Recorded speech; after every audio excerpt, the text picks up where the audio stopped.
para novas oportunidades. Mas manda, meu irmão, você começa hoje que o tema é seu. O que que você diz?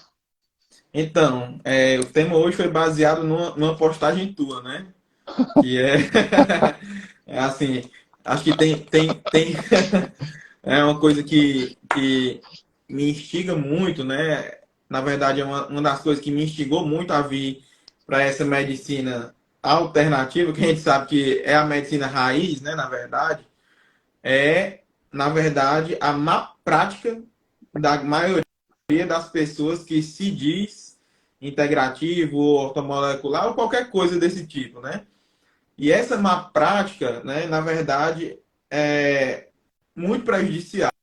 Não só aquele cara super tradicional que não faz nada além de um protocolo, é super prejudicial, como também esse cara que se diz alternativo, que não sabe nem fazer o protocolo, que faz, digamos assim, vou pegar o exemplo porque é o que a gente vai falar, que faz, mas eu poderia falar sobre qualquer outra intervenção, né? Hormônio para todo mundo, né? Então, quando eu pego ou você pega, por exemplo, uma mulher que chega para você de primeira vez, já está com implante de testosterona, já está com um repouso hormonal com testosterona, tinha uma queixa de libido, sem antes ter feito muita coisa básica, né?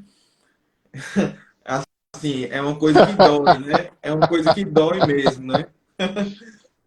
Fala direita, para a gente ficar puto. A gente fica puto mesmo, porque tá errado e porque acaba manchando a imagem da gente, né? Pô, Arthur, não dá nem para comentar o que você falou, eu concordo com tudo. É, Mas cara, vai daí, vai. cara, então assim, né? A começar, já que a gente fala um pouco dessa parte filosófica, né? A gente colocou libido como título da live, né? Acho que tu tava numa live mais cedo até, tu até usou libido em outro contexto, na parte que eu vi, né? Porque para quem não sabe, libido é uma vontade, né? É o ser humano se mover de X a Y, digamos assim. Então, não necessariamente é o que a gente vai falar aqui, que é no sentido de desejo, atração sexual, né? Que é como ficou conhecido no meio médico, né? No meio da saúde, essa questão de libido. Então, quando a gente falar aqui, né, Adolfo, a gente está se referindo a libido como desejo, vontade, atração sexual mesmo, né? Hoje Então, a gente está falando disso. É que você está falando do material de hoje meio-dia, foi. que eu estava fazendo um trabalho lá com a turma da Sarinha, e eu falo muito sobre libido, Arthur, nesse sentido que você falou, como a força motriz, o que mobiliza, né? Então, libido, na verdade, quando a gente vai buscar até as origens da palavra e significados, a gente encontra anseios, sabe? E os anseios fundamentais que norteiam as nossas decisões, que vêm do âmago, né, da psique, que vêm da sua base animal ou infantil ou subconsciente, o nome que queira dar, eles estão sempre relacionados com algumas poucas coisas. Oi, Juju! Estão sempre relacionados com algumas poucas coisas, sabe? Uhum. Mas não vou entrar nisso agora. Deixa você conduzir que a gente vai chegar nessa parte, talvez não. Porque tem muita gente para xingar hoje, vai. Não, pois é. Então assim, pessoal, a primeira coisa, né, que eu queria destacar, né, sobre essa postagem do Adolfo, que é uma coisa que incomoda muito a gente, que sabe trabalhar com hormônio, né, e sabe tratar o paciente, não as queixas, né, na verdade é o seguinte, hormônio nem sempre é a causa da disfunção de atração sexual de libido, certo? E, por outro lado, se a causa for um distúrbio metabólico, a testosterona não é o principal fator hormonal na mulher e nem no homem. Né? Então, a gente tem uma série de cadeias que a gente pode comentar aqui sobre vários hormônios, mas mais interessante do que isso, até a gente vai falar, mas até mais interessante do que comentar os hormônios que influenciam tanto no homem quanto na mulher, a atração e o desejo sexual, é a gente comentar um pouco sobre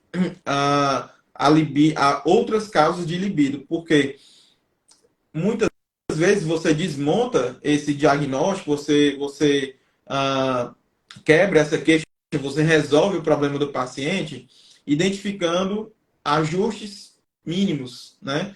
Que não necessariamente vai ser uma reposição hormonal, não necessariamente vai ser uma intervenção farmacológica, né?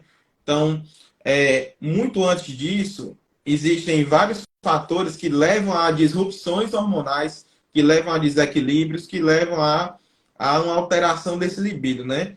Então, a gente pode destacar, Adolfo, a gente pode você fala outra, a gente comenta, mas assim, eu tenho uma coisa que eu sempre procuro, né? E é claro, você também, mas na verdade é tirar o que está impedindo, né? Então, começar pelo mais básico, por exemplo, uso de medicações antidepressivos, uso de anticoncepcionais, que vai mexer na parte hormonal também, uso de outras medicações, como vasoconstritores, vasodilatadores, podem ter efeito antagônico na disfunção erétil, por exemplo. Então, assim, primeira coisa, ver o que é que está atrapalhando. Ver o que é que está atrapalhando aquele microambiente daquela pessoa. Então, primeira coisa, fazer uma revisão de drogas. Essas drogas podem interferir na libido diretamente ou indiretamente, dando um desequilíbrio metabólico e interferindo na produção do hormônio. Por exemplo, uma espironolactona, né? Então às vezes um outro antagonista, de receptor estrogênico.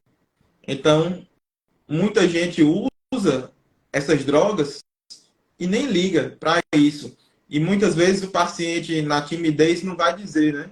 Não vai dizer, se você não perguntar, passa batido, e o cara vai lá, seguindo o tratamento, o homem ou a mulher, com essa queixa de libido alterada e com uma qualidade de vida péssima, né? Porque isso aí é realmente preocupante, né? Então, infelizmente, a maioria dos colegas tende a nem perguntar isso, né? Não sei se é essa realidade que você vê também, né? Infelizmente. Infelizmente, é essa a realidade, sim. E às vezes a gente tem que lembrar, né, Arthur, que a vida sexual, a saúde mental, as relações no trabalho, tudo isso faz parte da saúde, né? E é importante, até para vocês, pessoal, que os que não sejam colegas, que sejam pacientes, digamos assim, entender que quando vocês forem profissional de saúde, falem tudo que vier à cabeça. Às vezes, viu, Arthurzão, o paciente chega para mim e faz: pô, Adolfo, não sei se tal coisa te interessa. Eu falo: tudo me interessa, me diga que eu sou fofoqueiro.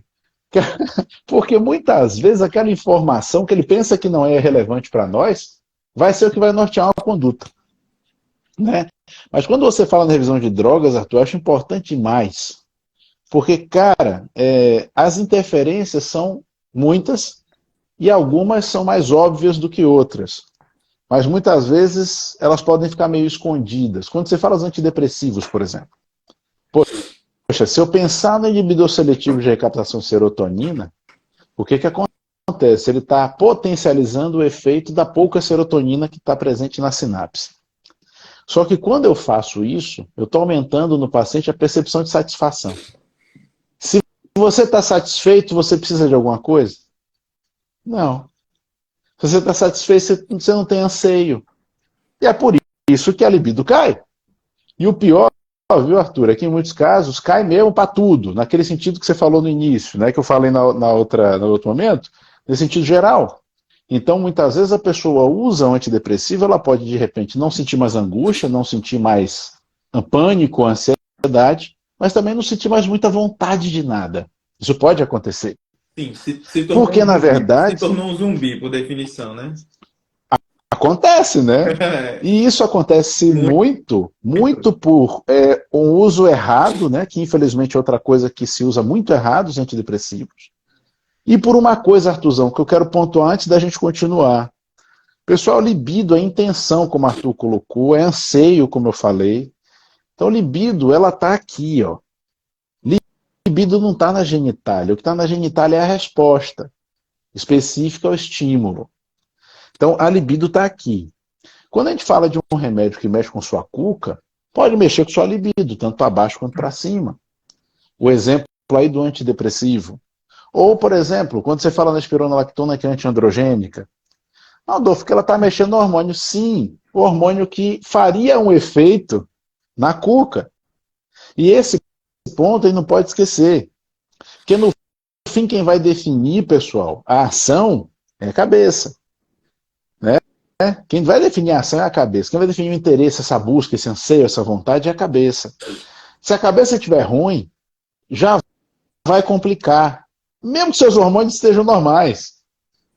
Então, Arthurzão, para mim, um dos maiores problemas, irmão, é o pessoal colocar o equilíbrio hormonal como o principal fator preponderante a tudo, e não é. Porque não é por aí, a questão não é essa. Então, eu já tive pacientes com deficiência hormonal e a libido boa, já tive sim. São situações específicas onde isso acontece. Especialmente, cara, sabe aquele paciente que tem a cabeça muito boa, já não está com os hormônios mais tão legais, já está com a idade mais avançada, não fez uma reposição, mas tem a sua libido, os seus anseios, e quer buscar, e quer viver, e quer fazer. Né? Então isso é muito legal que a gente pontue para o pessoal, Arthurzão. Porque precisa o pessoal estar com a cabeça legal. Sabe? Precisa estar com a cabeça legal. E precisa estar com uma relação legal. O relacional é importante, né? Demais. Não é essa coisa tão mecânica, e principalmente, viu, Arthur, defendendo a nós homens. Porque falam da gente como se fosse um bando de cavalo que só quer saber de sair, né, por aí. E não é bem assim, gente. Nós somos feios, esquisitos, mas nós temos sentimento. Não é tão simples assim, não. Nós não somos esses bichos tão brutos assim. Alguns podem até ser, mas no geral, não é não, né, Arthur?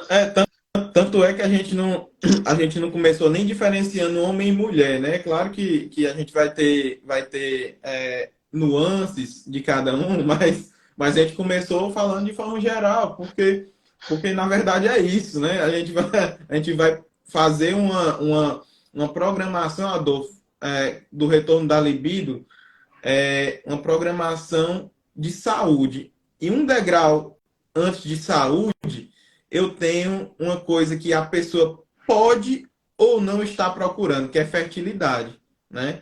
Que é um tema para outro momento. Mas, para quem não sabe, um tratamento metabólico bem feito pode se preparar, porque você vai aumentar muito a sua fertilidade. E já aconteceu muito de ter uma queixa de libido, ter diversas outras queixas e avisar, olha, principalmente em quem recomendei de tirar método de progestina, por exemplo, né? Então, olha, se prepara. Não, mas eu nunca consegui engravidar, mas eu sempre tive problema. Se prepara que tu vai ficar super fértil, né? Então, quem faz um tratamento metabólico ganha fertilidade, e quem trata libido ganha fertilidade, obviamente vai ter saúde. Ou seja, se eu estou mirando na saúde, eu vou ter fertilidade, porque o organismo que se reproduz é o organismo que tem uma sinalização de vitalidade, uma sinalização de ser saudável, né? Então, um organismo que está doente não tem estímulo para reproduzir. Então, quando a gente mira na saúde, mira num tratamento metabólico para melhorar a libido, por exemplo, eu vou melhorar a fertilidade, né? E o contrário também acontece muito. Quando você vai tratar com esse viés de fertilidade, de concepção, né, de pró-concepção, né, esse libido aumenta muito. Né? Se tratar certo, se tratar Certo. do jeito que a gente preconiza, né? Exato. Porque eu vejo uns tratamentos para fertilidade, viu, Arthur? Que puta merda, velho. A mulher fica num estado tão trash que eu fico pensando como é que vai inseminar. Porque não dá. Praticamente induz um processo depressivo nela. Eu fico pensando, vai ser como isso aí? Fica complicado. Então, eu concordo com você e já tive, viu, Arthur? Muita interrupção de tratamento de emagrecimento por causa de gravidez. Que é do jeito que você falou, cara. Quando começa a melhorar de verdade, a seguir certinho as coisas, a fertilidade faz assim. E aí, se vacilar um pouquinho, como o pessoal fala no popular, pega neném, né? Exatamente, né? E uma das coisas que a gente mais bate nessa tecla é o estresse, né? Porque, para quem não sabe, o estresse, ele é um desregulador hormonal e de outras coisas direto. Ou seja, né, tem quem chame neurotransmissor de hormônio, mas como o Adolfo falou, eu vou ter um desgaste, eu vou ter, na verdade, uma conformação errada de dopamina, de serotonina, né, dos principais neurotransmissores relacionados à vontade e ao prazer e dos hormônios, que muitas vezes estão ligados a esses neurotransmissores.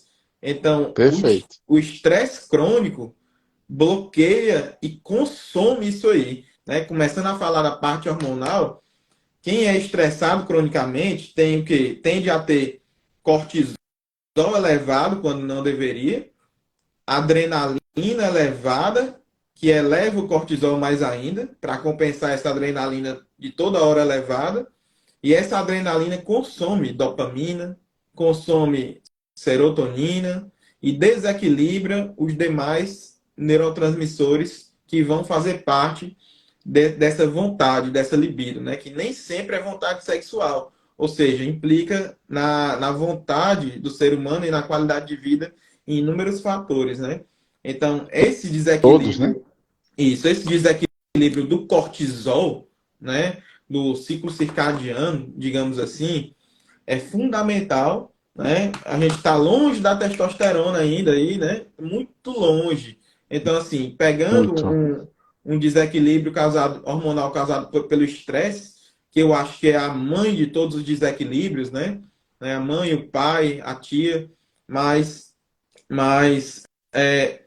muitas vezes a gente regulando essa adrenal e modulando esse estresse, a gente já acaba com o problema, não é isso?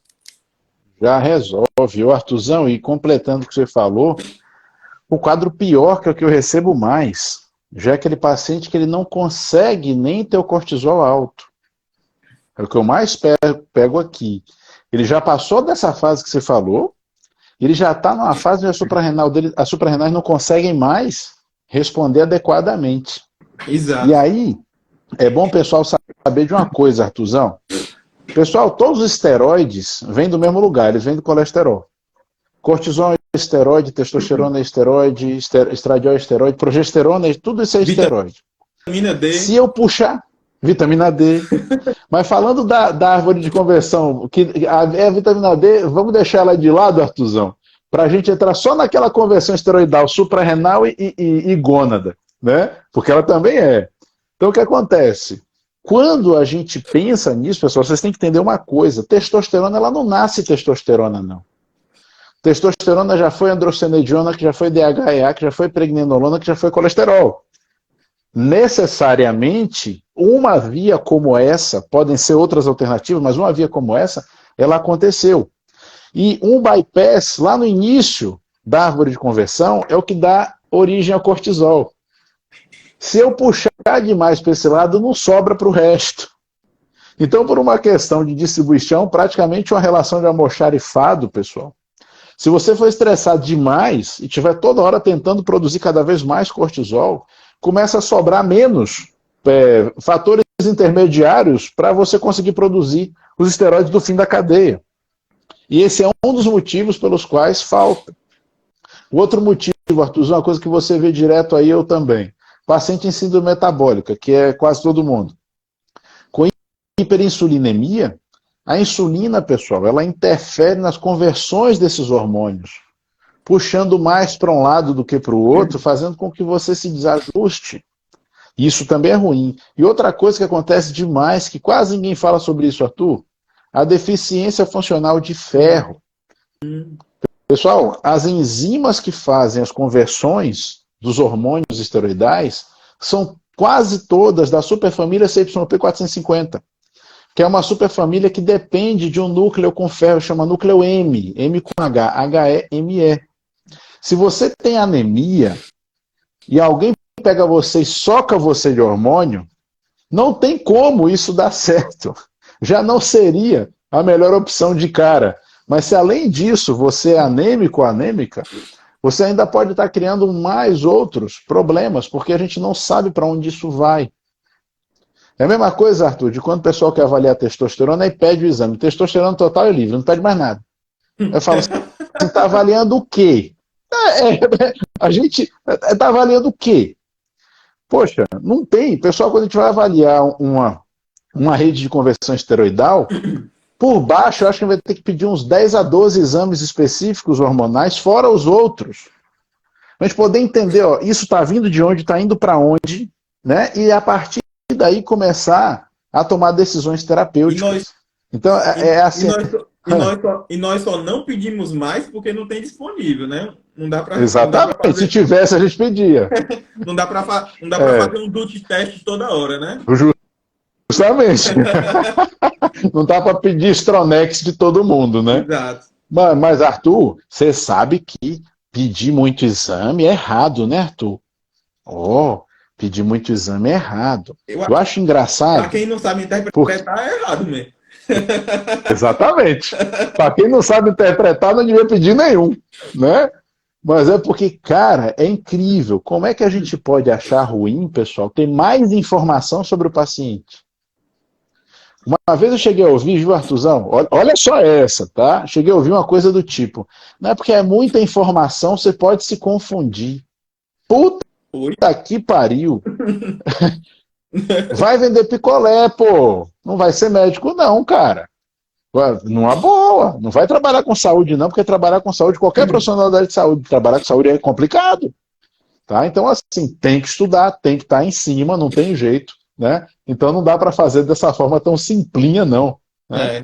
Mas vai, continua que eu já viajei por vários lugares. A gente não aprendeu isso aqui de graça, não, né, cara? Não foi nem, no meu caso, nem na faculdade, nem na residência, né? Foi com muito suor, né? Pegando 1000 coisas de 1000 lugares diferentes, né? E não é de graça que a gente vai entender toda essa rede que você falou, né? Mas assim, né? Pegando o ponto que você já linkou, né? Sobre a síndrome metabólica, né? Tanto no homem quanto na mulher, né? Esse acúmulo de gordura visceral, para quem não sabe, essa gordura que a gente acumula é um órgão endócrino também. Ou seja, produz hormônios e bloqueia outros hormônios. Bloqueia hormônios androgênicos, produz hormônios inflamatórios que bloqueiam o desejo sexual, dentre outras coisas. Por isso que esse excesso de gordura visceral, essa obesidade, é causa de infertilidade, né? Que pode ter uma alteração de libido ou não. Então, essa gordura não é só estética, não. Essa gordura produz hormônios, produz centenas de hormônios, hormônios que a medicina não descreveu todos ainda, né? Então, ainda está para ser descoberto todos os hormônios que o tecido de gordura da gente produz, mas eles têm uma função essencial na inflamação, que vai bloquear tanto os hormônios dessa cadeia que o Adolfo falou, da cadeia esteroidal, modificando as conversões, ou seja, ele não deixa ir para onde tem que ir e manda ir para onde não tem que ir. E, na verdade, tem que ir. Por quê? Porque o cara está doente. Então, se eu quero um efeito de reprodução, de vontade sexual, de fertilidade, de anabolismo, por exemplo, eu não vou formar testosterona e DHT bem bonitinho, não. Eu vou formar uma conformação errada. Eu vou fazer mais DHT para me proteger, eu vou formar mais estrogênio, que vai virar mais estrona para me proteger. Isso é o organismo querendo se proteger. Então, eu não vou ter um hormônio que me dá anabolismo, que me dá saúde, que me dá vontade sexual, se eu estou doente. É por isso que eu tenho que desinflamar muitas vezes para eu ajustar essas conversões. E não é um fitoterápico que vai chegar lá, que você vê lá no DUT teste, que vai, coloca lá, né? Não, vou suplementar aqui, ou então vou dar um hormônio. Não. O que está errado é a mensagem da cascata de conversão hormonal. Ou seja, não adianta você dar o hormônio ou mexer nos fatores que regulam as vias. Não, vou dar uma finasterida, vou bloquear a 5-alfa-redutase, vou bloquear outra via aqui. Não adianta, porque se você não mexer no cerne que levou àquela desregulação. Essas terapias entram muito bem quando você mexe nas duas coisas. E adiantam muito. Mas se eu não ajuda pra caramba. Isso.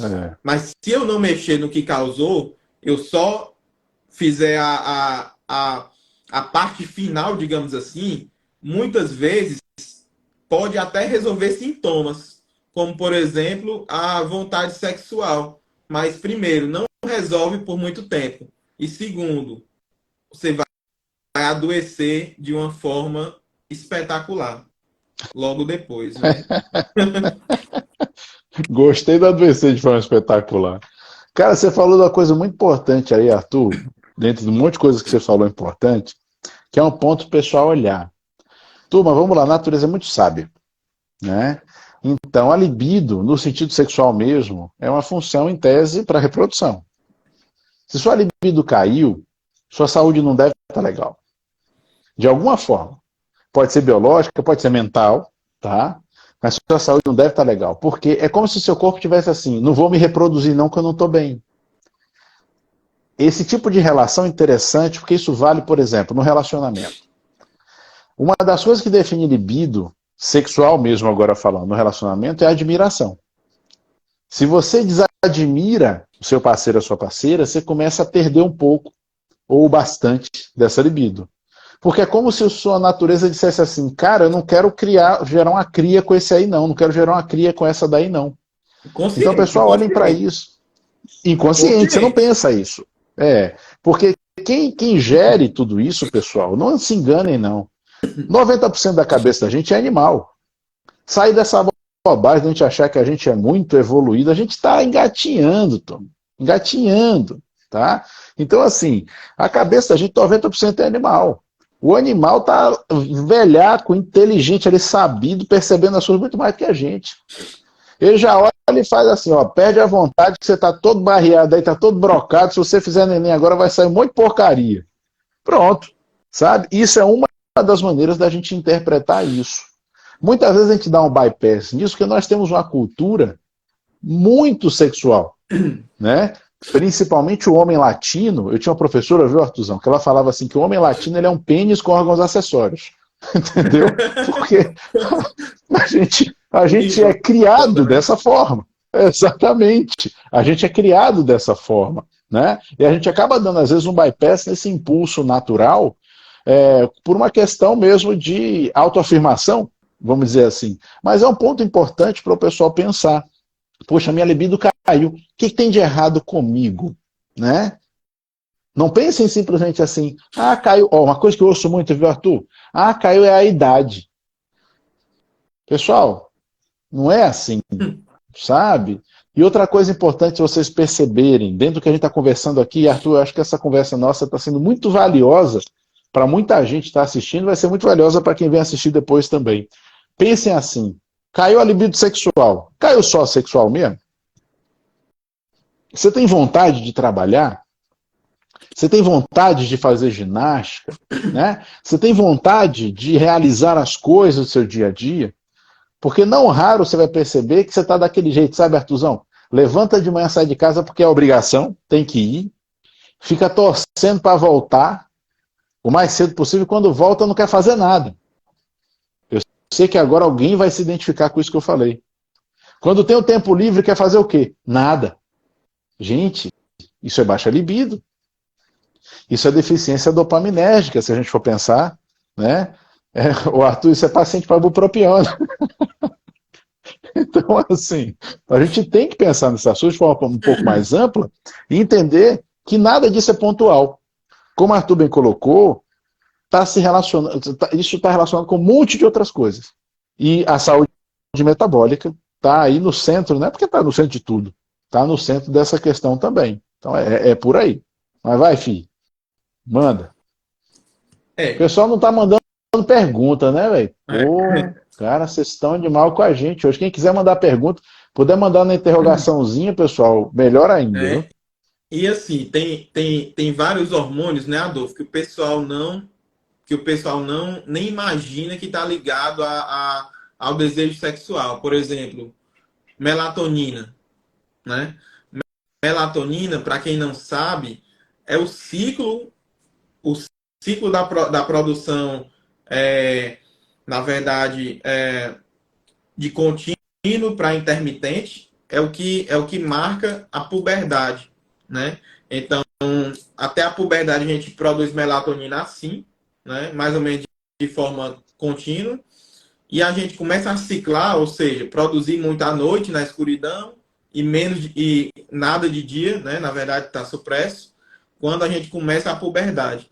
E é por isso que você usar melatonina em dose suprafisiológica antes do que da puberdade está relacionado, não estou dizendo que é causa não, mas está relacionado à infertilidade, né? Porque, sem dúvida, é um dos hormônios que atua nesse eixo de libido.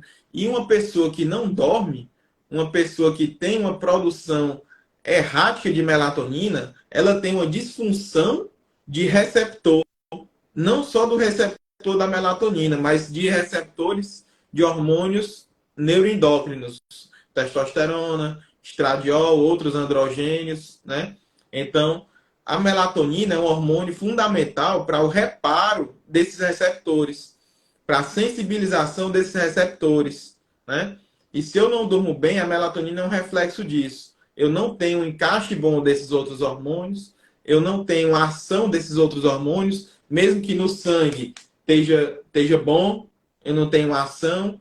Então, muitas vezes você tem uma testosterona aí de 600, 700, mais libido no chão. Tem que avaliar o resto, claro, como a gente está falando aqui. Mas muitas vezes você não enxerga que é o receptor. A melatonina pode estar envolvida nisso porque você não dorme bem e não tem como fazer nada sem ajustar o sono. Não adianta, né? Sono é básico e não adianta você querer gastar dinheiro com suplemento, com remédio, com injetável, com o que quer que seja. É sono. Sono e depois não tem mágica, né, Arthur? Não. Não tem mágica. Quase, e não se... quase tudo. Vai. Quase tudo a tecnologia hoje em dia consegue suprir, né? Quase tudo, né? Consegue fazer de forma artificial. Mas o sono não. Não tem jeito. Você tem que parar. Você tem que parar. Entende o sono, a gente não entende o sono até hoje. A gente observa, cataloga algumas coisas, mas entender mesmo, a gente não entende até hoje. É interessante isso.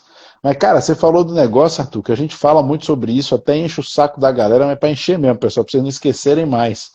Não dá para começar a construção do prédio pela cobertura, porra. Não dá, cara. Porque eu vejo, viu, Arthur? O pessoal chega lá para mim assim, em síndrome metabólica franca, enchendo a cara de cachaça o fim de semana inteiro, sem dormir de noite, sem fazer exercício e comendo um monte de porcaria. Aí quer que eu dê alguma coisa para resolver. Pô, é complicado. Eu já perguntei uma vez para a se ela achava que eu tinha a cara do Harry Potter. Quer dizer, mais fácil ter a cara do Gandalf, né? Dos seus anéis grisalhos. Tá achando que eu sou Gandalf, porra? Não é, não funciona assim, né? Então, assim, a gente precisa lembrar sempre disso. Porque isso é importante, pessoal. Quando vocês forem procurar a assistência, procurar cuidado, procurar consulta, pensem nisso, porque se vocês não derem conta do fundamental, não adianta querer partir para o avançado. Uma vez, eu, Arthur, dando uma aula, eu tive... assim, eu sou um cara tremendamente controlado, mas teve um dia que eu quase perdi o controle com a aluna, que chegou e fez assim: eu tô achando que essas aulas estão muito básicas, eu queria ver as coisas mais novas. Isso era um curso com vários módulos. Aí depois de muito tentar conversar, eu falei: ô filha, vamos lá, você não está entendendo o basicão que eu estou explicando aqui, como é que eu vou te trazer o avançado se você não entendeu nem o básico, né? Então é bem por aí. A gente tem que lançar uma fundação, pessoal, sólida, firme, tá? Em cima dessa fundação sólida e firme é que a gente vai conseguir construir qualquer outra coisa, né? Que vale a pena. Hoje em dia, uma das coisas que eu mais estudo, Adolfo, é o sono, né? E quanto mais estudo, eu mais preciso estudar, né? É o que você falou, né? Quem fala que sabe sono tá mentindo, né? Porque todo dia tem uma coisa nova, né, cara? É um assunto que a gente termina a vida e não esgota, né? Então, assim, é chato pra caramba você ter que ficar repetindo isso pro paciente. Pra mim, eu acho chato pra caramba. Eu não queria estar falando isso, mas eu tenho obrigação de falar isso. Porque Perfeito. sem isso eu vou estar te enganando. Se a gente não tiver esse básico, tu tá gastando dinheiro à toa e eu tô perdendo meu tempo. Porque eu não tô aqui para enganar Perfeito. ninguém. Então, se você não consegue, pelo menos, estar disposto a modificar certas coisas, né? Por exemplo, o sono, não tem como se tratar, né? Não tem como tratar uma pessoa dessa. Claro que existem exceções que a gente vai minimizar danos. Por exemplo, pessoas que trabalham em turnos da noite. Ou seja, aquela pessoa, excepcionalmente, ela precisa daquilo para manter a família dela. Então, infelizmente, ela está trocando saúde por dinheiro. E a gente pode sim ajudar essas pessoas. Mas aquela pessoa que quer melhorar de saúde, que tem como dormir e escolhe não dormir, essa pessoa não tem como se tratar, na minha opinião. É chato, Perfeito. é chato eu estar falando isso toda hora, mas é uma coisa que eu tenho que bater toda hora, porque para o nosso tratamento da certo, não é meu, né? É meu e do paciente, é nosso tratamento dar certo, você tem que dormir. Isso é inegociável, né? É inegociável. Dieta a gente Mas, negocia. irmão, não é chato, não, Arthur. Isso é fundamental, Eu cara. acho chato, Não eu dá. acho chato repetir toda hora isso. Eu acho, porque é uma coisa Vai, nego, que o ser que a humano gente não tem perdeu. para onde correr. Arthurzão, não tem para onde correr, porque venderam tanto a ideia cretina de uma medicina que sabe tudo, entende tudo e tem remédio para tudo, que a gente acaba tendo, né, essa obrigação, como você bem falou, eu gostei que você falou isso. A gente acaba tendo essa obrigação de relembrar isso às pessoas. Porque o pessoal não tem para onde correr, não. O protagonismo da saúde de cada um é de cada um. O médico, o nutricionista, o educador físico, o psicólogo, o fisioterapeuta, ele vai te orientar, pode até realizar algum procedimento em você, mas se você não fizer a tua parte, ó, tudo isso vai se perder. Foi Tá? outra Então isso postagem que você vale para fez, né? tudo. Outra postagem que você fez lá, né? Porque quem procura o profissional de saúde quer uma orientação. Mas o profissional de saúde, mesmo que a gente faça um acompanhamento, como eu faço, eu não vou chegar lá e realizar a ação por ti. Tem que partir de você. Se você não estiver disposto, não adianta fazer um tratamento metabólico. Vai para a medicina convencional se enganar, né? O cara tá fingindo que trata e tu finge que tá se tratando. Então vai para convencional, né? Não perde teu tempo, é mais barato, né? Assim, é mais caro, na verdade, a longo prazo. Mas sim, não perde meu tempo. Não vem pro meu consultório, não é isso que eu quero, né? Bora arrumar um bocado de inimigo. Tem 4 perguntas aqui, Vamos lá, cara. vamos lá. Deixa eu ver. Ó, Andréa perguntou. Aparece para você, Arthur, a pergunta? Parece. Não. Apareceu aí? Apareceu. Então ela perguntou, testosterona bioidêntica em gel aumenta o hematócrito? Boa pergunta. Vamos lá. Boa É, pergunta. Então, vamos lá. Pode aumentar, pode aumentar. Mas vai, Fábio. não, a gente vai responder a mesma coisa, né?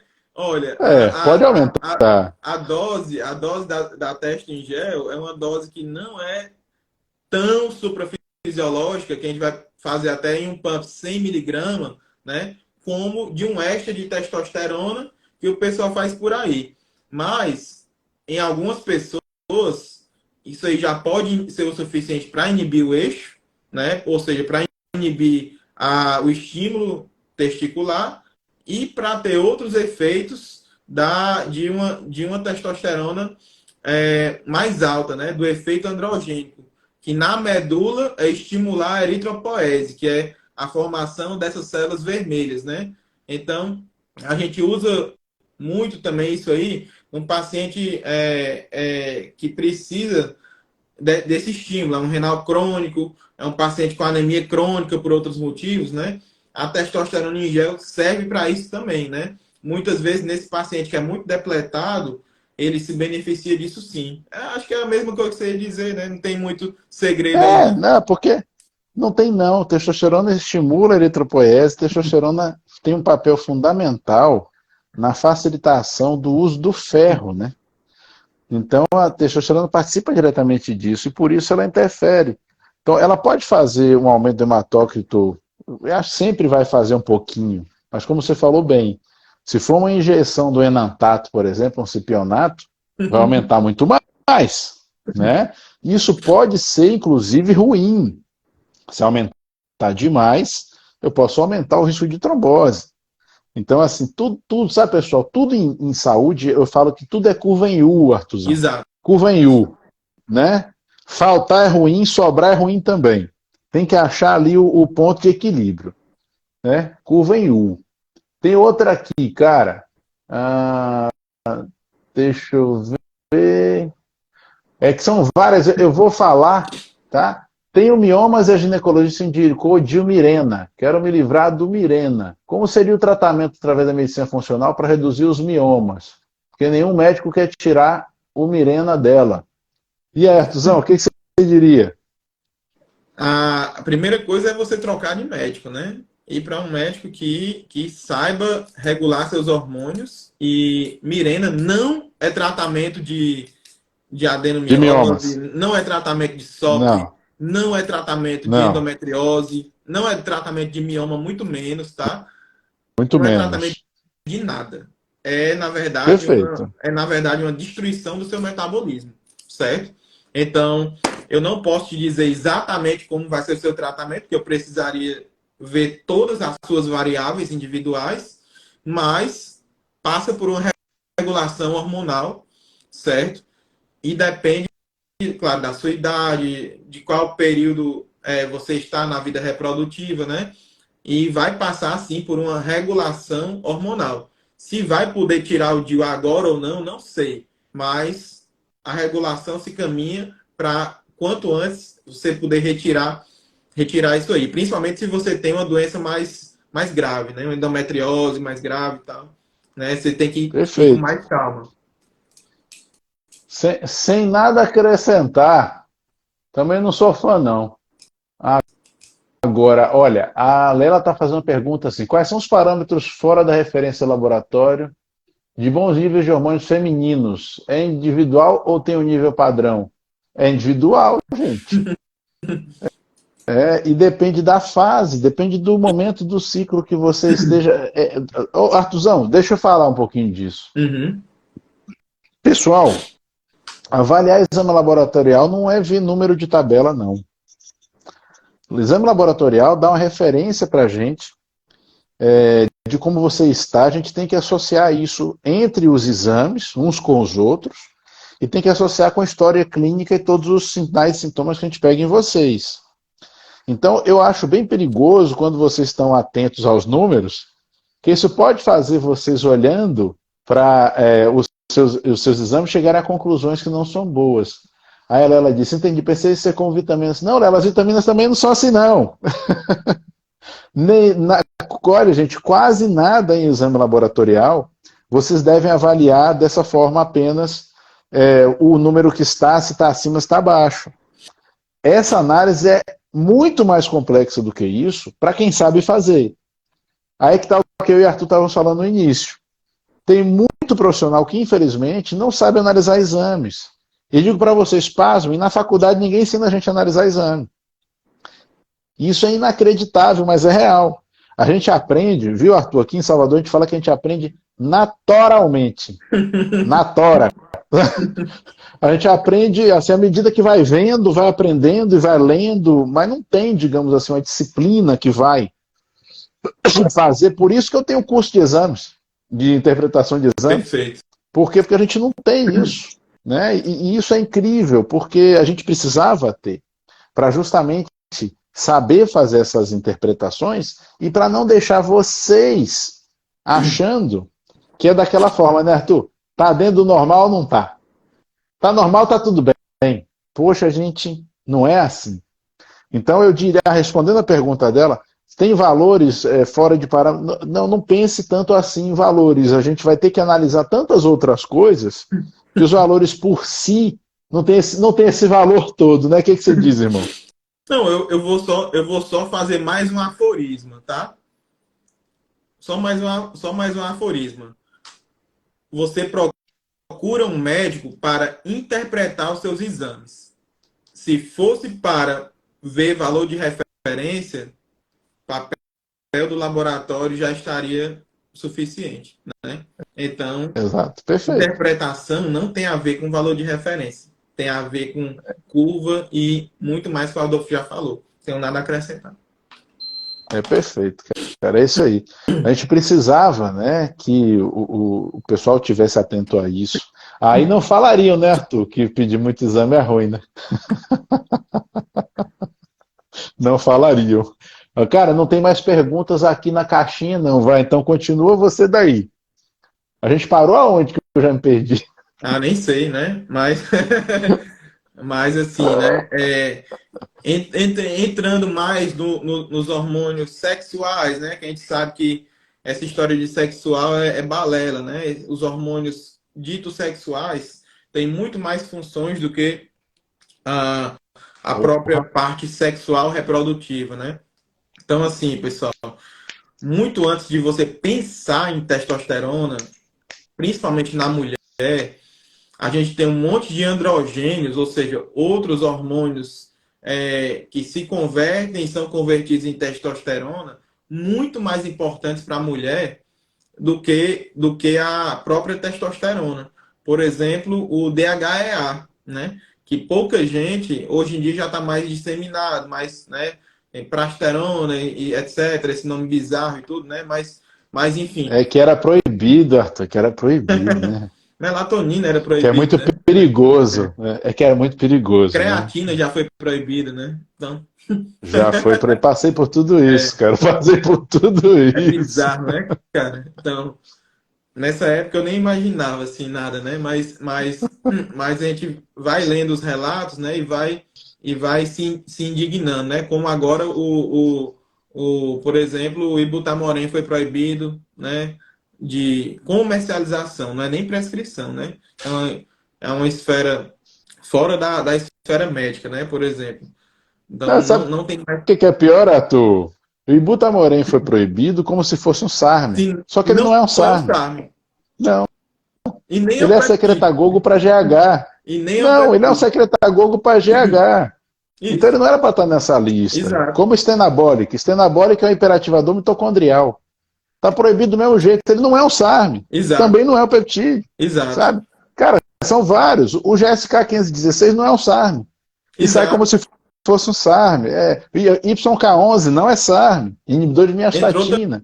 Também, né? Coisas que a gente. Entrou também. Coisas que a gente usa muito com idoso, gente. Coisas que a gente usava muito com idoso, gente. Que estava melhorando a qualidade de vida dos idosos de uma forma inacreditável. A melhorar apetite, qualidade de vida. Então, assim, chega a ser criminoso isso aí, né? Eu concordo. Proibições baseadas em nada, né? baseada em nada. Cara, aquela resolução, eu tenho toda a impressão que o cara estava assim, sentado no vaso, pegou o celular, vou fazer a resolução. Porque não é possível, cara.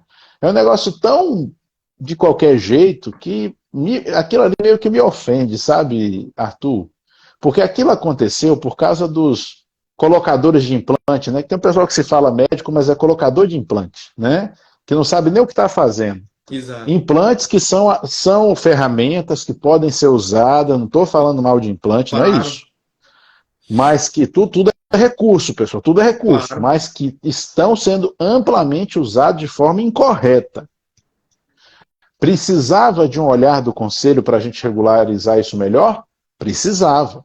Era oportunidade de fazer o quê? Vamos fazer umas mesas redondas, vamos criar uma comissão para investigar, vamos criar uma normativa geral, vamos fazer uma coisa bem feita e organizada? Não. Não. Uma oportunidade dessa, o que o pessoal faz? Faz a resolução, sai proibindo tudo de qualquer jeito.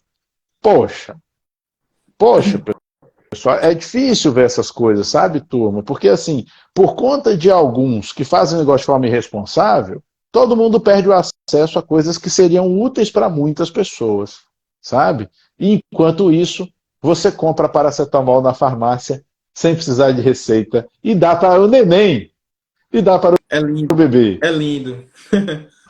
e dá para o paciente com dengue, que ataca o fígado. Poxa vida. Deixa eu parar antes que eu comece a me emputecer muito aqui. É. Estatina de graça, né? Estatina de graça. De graça, de graça. Entrou mais alguma pergunta aqui, Artuzão? Não, não. Não entrou, não. Aliás, espera aí. Não, não entrou, não. Era Pessoal, outra que já estava, que eu pessoal, pensei que tá- tinha entrado pessoal, nova. Vamos lá. pessoal tá sem dúvida, né? Quem não tem dúvida, ou não tá entendendo nada, ou entendeu tudo, né? Não, mas não tem problema, porque a gente vai precisar continuar em outra mesmo, que já estamos fechando uma hora daqui a 4 minutos. Acho que tu já É quando a tá. gente faz live nós dois, passa o tempo e nem É vê. verdade, é verdade. Então, vamos fazer nossas considerações finais para a gente fechar essa de hoje. E de repente a gente pode continuar esse tema na próxima, ou fazer alguma coisa que se conecte com Sim, ele. O que você acha? você que manda, você que manda. Tô à sua disposição, sempre. Eu não mando, eu pido. Irmão, então, faça as suas considerações finais para se despedir do pessoal.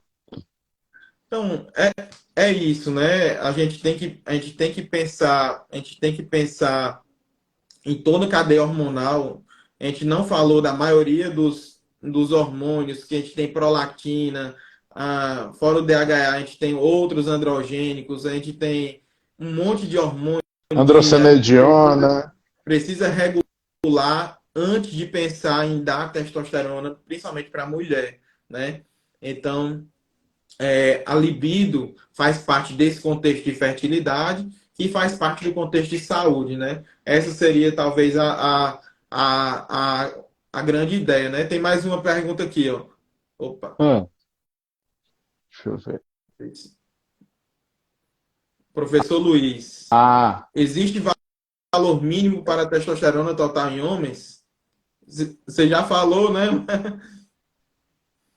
não é uma questão de valor, Luiz, é muito mais uma questão de função. Até porque, pessoal, vou falar uma coisa para vocês que pode parecer estranho. A testosterona por si não é quem efetua as ações. Quem efetua as ações são os metabólitos dela.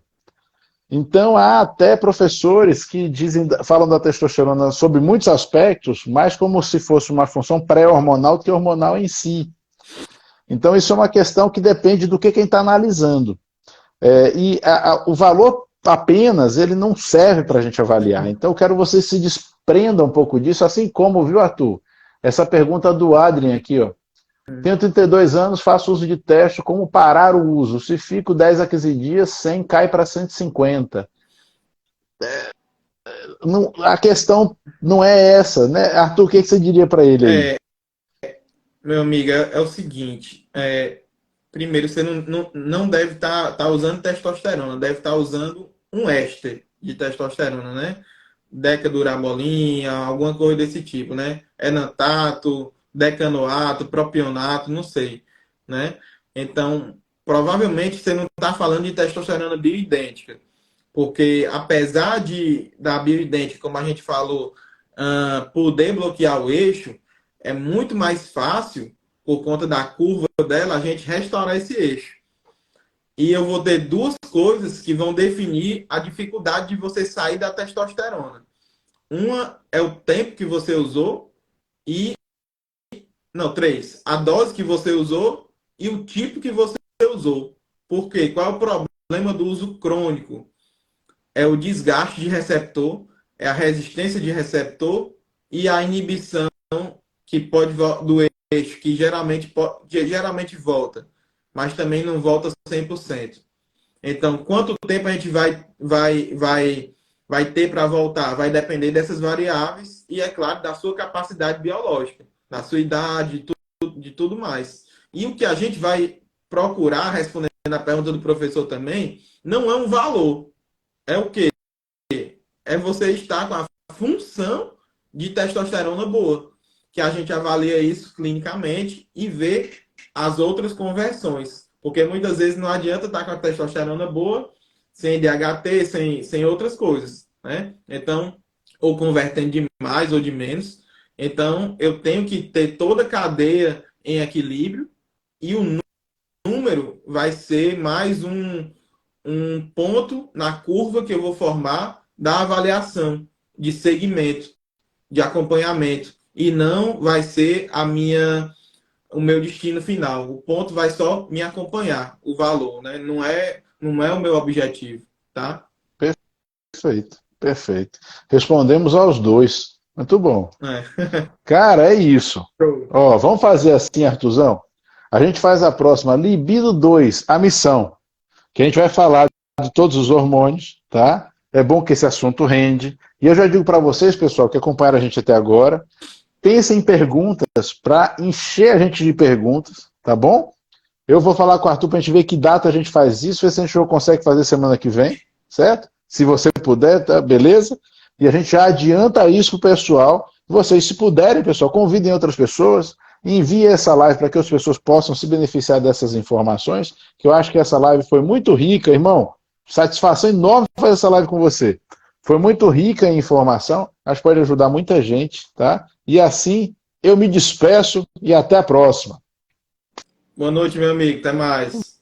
Boa noite, até mais.